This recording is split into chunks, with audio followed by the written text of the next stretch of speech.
En route avec Britax Romer, le premier podcast dédié à la sécurité des enfants en voiture, avec Sécurange. Britax Romer est depuis 1966 une des marques leaders sur les sièges auto et pionnier dans l'innovation, avec notamment l'invention de l'Isofix. Britax Romer veut, dans ce podcast, aider les parents à mieux comprendre la sécurité des enfants en voiture, bien accompagné de Marilyn Queiro du blog Sécurange. Pour ce deuxième épisode de En route avec Britax Romer, intéressons-nous à un sujet de débat dans l'univers des sièges auto, le dos à la route. Aujourd'hui, la norme R44 prévoit le dos à la route jusqu'à 9 kg, tandis que la nouvelle norme R129 impose le dos à la route jusqu'à l'âge de 15 mois. Qu'est-ce que le dos à la route ? Quels sont ses avantages ? Y a-t-il des inconvénients ? Décryptons ce sujet polémique, toujours bien accompagné de notre experte Marilyn Queiro du blog Sécurange. Tout d'abord, Marilyn, qu'est-ce que le dos à la route ? Le dos à la route, en fait, c'est le fait de positionner son siège auto dos à la route, donc dos au sens de circulation du véhicule.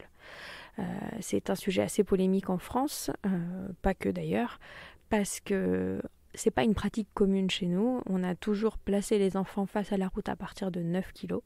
Comme sur beaucoup d'autres sujets, finalement, si on y réfléchit bien, on a tendance à se dire que si on a toujours fait comme ça, c'est que c'est pas si mal. Alors que si on y réfléchit plus en expertise, on se rend compte que ça fait une vraie différence. Et alors, le dos à la route, d'où ça vient ? En fait, le dos à la route, c'est né à peu près dans les années 60 dans les pays scandinaves. Donc c'est vraiment une pratique des pays scandinaves qui est arrivée progressivement sur l'Europe centrale après. Chez eux, c'est une pratique commune, c'est-à-dire que vraiment les enfants restent dos à la route de façon prolongée, sans que ça pose pas les polémiques que ça pose chez nous aujourd'hui. Et vous, comment est-ce que vous en avez entendu parler ? Alors moi, à l'époque, on m'en a parlé pour la première fois sur un forum de discussion de mamans autour de la puériculture. Je venais plus me renseigner au départ sur des poussettes et finalement on m'a posé la question du siège auto compatible avec la poussette et du bon usage et du bon choix du siège auto. Et de fil en aiguille, on m'a beaucoup parlé du dos à la route et de l'importance. Donc j'ai été amenée à, comme j'ai l'habitude, à faire plus de recherches pour mieux comprendre et puis c'est devenu une évidence finalement. En fait, mes deux enfants ont voyagé dos à la route longtemps. La seule différence entre le premier et le deuxième, c'est qu'en effet, à l'époque, mon fils a 10 ans et qu'on ne trouvait pas facilement les sièges auto. En plus, on en parlait beaucoup moins. Donc moi, j'ai dû commander un siège auto dos à la route à l'étranger. Je l'ai commandé en Suède, concrètement. Là, c'est ce que faisaient la plupart des mamans comme moi qui étaient sensibilisées. Et puis, j'étais prise un peu pour une folle. Honnêtement, dès que je parlais du sujet, je retrouve sur mon Facebook des messages où ça a créé des tensions même avec quelques-unes de mes connaissances ou de mes proches où c'était un sujet qui vraiment heurtait certains comme si je faisais un peu n'importe quoi finalement. Et justement, que disent les détracteurs du dos à la route ? Ils s'inquiètent pour plusieurs choses. La plupart des parents inquiets s'inquiètent pour plusieurs choses. Déjà, ils s'inquiètent pour la place pour les jambes. La première chose qui vient, c'est que c'est impossible de placer les jambes de l'enfant qui est dos à la route. Alors déjà, je vous assure, c'est possible parce qu'on est aujourd'hui beaucoup à le faire. Ensuite, il faut se rassurer. Déjà pour deux raisons. C'est que les sièges dos à la route, pour les grands, laissent de la place pour les jambes. C'est-à-dire qu'on a tendance à penser, on repense aux sièges qui ne sont pas conçus pour ou les sièges de bébé et on se dit un grand là-dedans, c'est pas possible. En effet, les sièges de bébé et les sièges de grands ne sont pas conçus de la même manière et donc les sièges de grands laissent du recul. La deuxième chose, c'est que le confort des enfants n'est pas le confort des adultes. Et on a souvent tendance à se transposer en tant qu'adulte et à se dire « moi, je ne pourrais pas voyager comme ça, moi, je ne pourrais pas voyager avec les jambes pliées, moi, j'aimerais pas ». Mais finalement, si on observe les enfants au quotidien, que ce soit quand ils jouent dans leur chambre, à genoux ou en tailleur pendant des heures, quand ils sont sur le canapé devant la télé, les postures qu'ils prennent, ou quand ils sont à table, où on a plutôt tendance à passer notre temps à leur demander de s'asseoir correctement, on se rend bien compte que le confort des enfants n'est pas le nôtre, leur niveau de souplesse n'est pas le nôtre non plus. Et finalement, cette posture un petit peu en grenouille, bien sûr, il n'est pas question d'avoir les genoux dans le menton. C'est souvent une posture un petit peu en grenouille façon hamac et très confortable et finalement beaucoup mieux que d'avoir les jambes dans le vide face à la route. Et est-ce qu'on entend aussi parler du fait que les parents, du coup, ne voient pas leur enfant en dos à la route ? Il y a deux questions autour de la visibilité qui reviennent souvent. Il y a la visibilité de l'enfant et celle des parents sur l'enfant. Alors la première, la visibilité de l'enfant, les gens ont tendance à penser qu'un enfant face route voit mieux qu'un enfant de route. Finalement, face route, à moins que vous le placiez sur la place centrale, ce qui est extrêmement rare, l'enfant il va voir votre appuie-tête et votre banquette. Bien sûr, il va voir sur le côté, mais ça, que ce soit dos à la route ou face à la route, sur le côté, c'est pareil. En revanche, quand l'enfant est placé dos à la route, finalement, il a un champ de vision assez important. Effectivement, il est dépendant de la taille de votre lunette arrière, petite, moyenne ou grande, mais dans tous les cas, il a une visibilité sur l'extérieur, finalement plus importante que s'il était simplement placé derrière votre dossier. La deuxième chose, c'est qu'on se pose la question de savoir si le parent peut surveiller ou pas son enfant. Il y a des questions d'inquiétude sur l'enfant qui va avoir un rejet, qui va être malade, etc. ou l'enfant qui va s'ennuyer.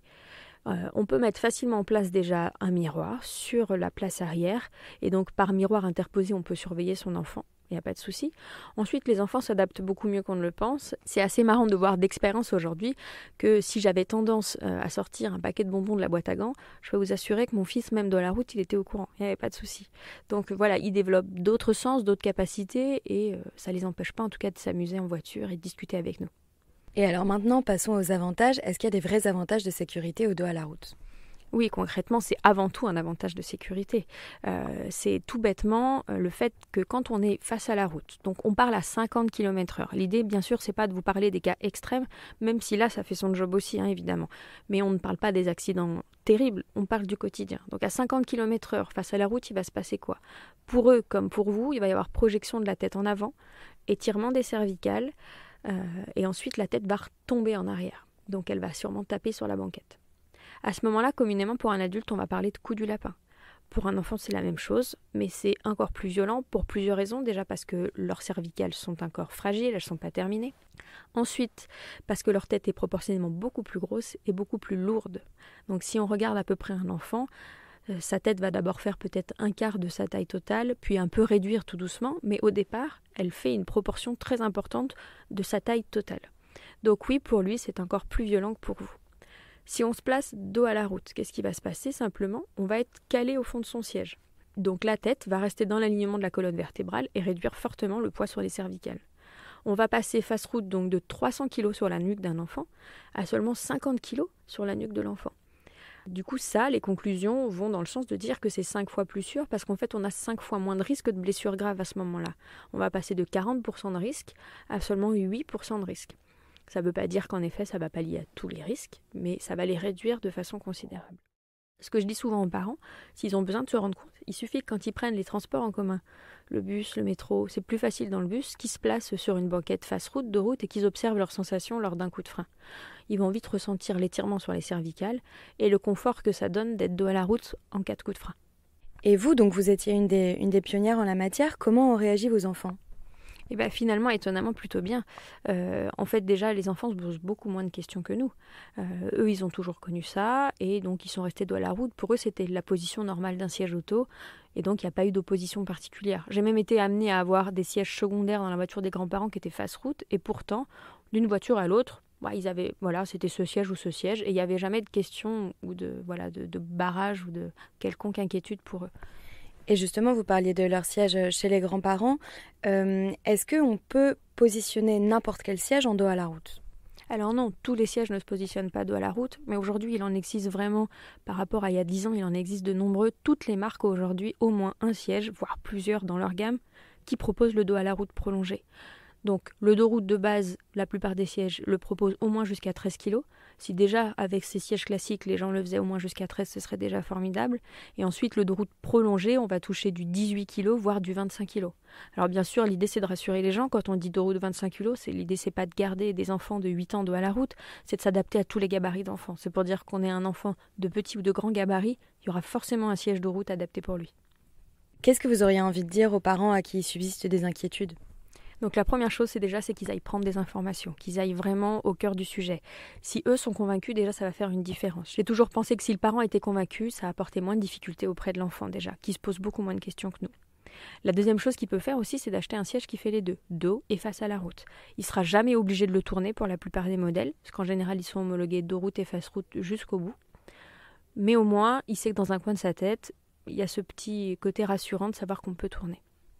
La dernière chose, c'est qu'il peut se rapprocher des communautés, comme la communauté Sécurange évidemment, où il y a beaucoup de parents qui pratiquent le dos route et ils peuvent venir poser des questions. Comment ça s'est passé pour vous ? Jusqu'à quel âge ? Dans quel siège ? Voilà, est-ce que vous aviez de la place ? Et puis quand ça se passe mal, ils peuvent venir chercher des astuces. Si mon enfant est malade en voiture, comment vous avez fait ? Il y a des petites astuces de parents, des jouets, des accessoires, etc. Donc, qui n'hésitent pas à venir se rassurer auprès de gens qui pratiquent ça depuis longtemps. Et jusqu'à quel âge est-ce que vous recommandez le dos à la route ? Donc le dos à la route est préconisé jusqu'à l'âge de 4 ans dans l'idéal. Enfin, il est recommandé même le plus longtemps possible finalement. Quand on a des petits gabarits comme les viens, si on fait 5 ans, c'est encore mieux. Voilà. Le plus longtemps on peut y rester, mieux on préserve les cervicales. C'est toujours un plus à apporter à l'enfant. Maintenant, strict minimum, on recommande à minima de tenir jusqu'à 2 ans. Si vraiment ça devait se passer mal avec votre enfant, essayez de tenir le coup jusqu'à 2 ans. C'est quand même important. C'est vraiment à ce moment-là qu'à un moment donné, il y a une solidification quand même des vertèbres et des cervicales. Et si on y pense, comme je vous donnais l'exemple tout à l'heure dans le bus, etc., si nous, on pouvait, ce serait finalement mieux pour nous. Donc voilà, n'hésitez pas dans le train, dans le bus, à vous placer toujours dos à la route. En bref, voici les 3 informations essentielles qu'il vous faut retenir en ce qui concerne le dos à la route. 1. Donc voyager dos à la route, c'est vraiment 5 fois plus sûr pour vos enfants. Ça réduit par 5 le risque de blessures graves. Donc c'est très important. 2. Rassurez-vous, c'est facile à mettre en place. Il y a assez de sièges, assez de choix. Finalement, c'est confortable, c'est pas dangereux pour les jambes, au contraire. 3. Et s'il reste encore des inquiétudes, surtout n'hésitez pas à venir vous rapprocher des communautés qui ont l'habitude, à venir poser vos questions auprès des parents qui pratiquent le dos à la route depuis longtemps. Vous verrez, finalement, ça se passe très bien. C'était En route avec Britax Romer, le premier podcast dédié à la sécurité des enfants en voiture, avec Sécurange, une production Encore. Si vous avez aimé cet épisode, n'hésitez pas à le liker sur votre application de podcast préférée et à le partager à vos amis, familles ou sur les réseaux sociaux. Pour plus d'informations, n'hésitez pas à explorer les sites britax-romer.fr et sécurange.fr. Un grand merci à Marilyn de Sécurange pour son expertise avisée tout au long de cet épisode.